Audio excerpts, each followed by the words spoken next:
যোগমায়া একটা দুঃখ ভেতরে আছে। স্বামী নিরুদ্দেশ, 14 বছর হয়ে গেছে, কিন্তু বিশ্বাস করে যে স্বামী একদিন ফিরে আসবে, 40 বছর পরে হলেও তার কাছে ফিরে আসবে। এটা নিয়ে তাকে একটু আধটু আকারে ইঙ্গিতে যে কথা কেউ শোনায় না তা নয়, কিন্তু তার কিছু যায় আসে না। সেখান থেকে বোঝা যায় মানুষের বিশ্বাস কতটা স্ট্রং হতে পারে। আর ভদ্রমহিলার হাতে সমস্ত বাড়ির রাশ, ক্ষমতা, টাকা পয়সা, এবং তার থেকেও বড় কথা হচ্ছে যে আমাকে সবাই মাঠান বলে ডাকে। মানে গ্রামশুদ্ধ লোকজন, বাড়ির লোকজনও, শুধুমাত্র আমার নাতি ছাড়া, মানে যে হিরো সে ছাড়া আমাকে সবাই মাঠান বলে ডাকে, এবং সবাই, পুরো গ্রাম আমার কথা মানে, আমাকে ভালোবাসে। তো জেনারেলি পজিটিভ ক্যারেক্টারের ক্ষমতা থাকে না কিছু, শুধু ওই ভালোবাসাটা, ভালো মনটা থাকে। এখানে সেই ক্ষমতাটাও আছে, এবং আমি বুঝি কে আমার সঙ্গে বদমাইশি করছে, কে বদমাইশি করছে না, এবং সেই অনুযায়ী স্টেপ নিই। সেখানেও কারো কিছু বলার থাকে না। এখনো পর্যন্ত এতটা আমরা এসেছি। আচ্ছা, এই যে বুলি করা, জীবনে এরকম কোনোদিন কোনো ঘটনা ঘটেছে যার জন্য তুমি খুব হার্ট হয়েছে?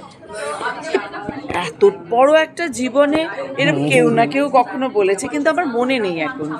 মানে আমার কাছে না ওই সময় হয়তো একটা দুটো দিন খারাপ গেল, বাদ বাকি ভুলে যাই। মানে সত্যি সত্যি আমি ভুলে যাই। অনেক সময় যে লোকটা আমার জীবনে খুব একটা গুরুত্বপূর্ণ নয়, তাকে দেখলে আমি ভুলে যাই, মনেই পড়ে না যে তাকে আমি কখনো মিট করেছি। মানে ইরেজ আপনা আপনি হয়ে যায়। That is very good. মানে আমার ওটা প্রয়োজন নেই। কিন্তু অনেক ছোটবেলার গল্প মনে আছে, প্রথম যে নাটকটা করেছিলাম তার প্রত্যেকটা ডায়লগ মনে আছে, বহু বছর আগে তো সেটা করা। তো সেটা আমার মনে হচ্ছিল প্রয়োজনীয়, কারণ এই খারাপ জিনিসগুলো যত মাইনাস করবো না, তত ভালো থাকবো, আর ভালো থাকাটা ভীষণ দরকার। ঠিক তাই। শুরুতেই তোমরা বোলপুর গেছো কি? তুমি কি গেছো? আমাকে নিয়ে যায়নি। আমাকে নিয়ে যায়নি, আমি গল্প শুনেছি। ওরা প্রচণ্ড, ওখানে এমন কিছু একটা হয়নি। ওখানে আমার নাচ গিয়ে ভালোই হয়েছে, কারণ ওরা দিনরাত কাজ করেছে। ওরা কিচ্ছু করতে পারেনি, কোনো আনন্দ করতে পারেনি, দিনরাত কাজ করেছে। তো ভালোই হয়েছে আমি যাইনি। আমি অত পরিশ্রম আর করবো না, আমি এখন মাঠান। তুমি কি জীবনে টেনে টুনে পাস করেছো নাকি ভালো মতো? হয়তো যখন টেনে টুনে পাস ঠিক নয়, কিন্তু আগের রেজাল্টের থেকে খারাপ হয়েছিল আমার এমএতে, বিকজ তখন আমি চুটিয়ে থিয়েটার করছি।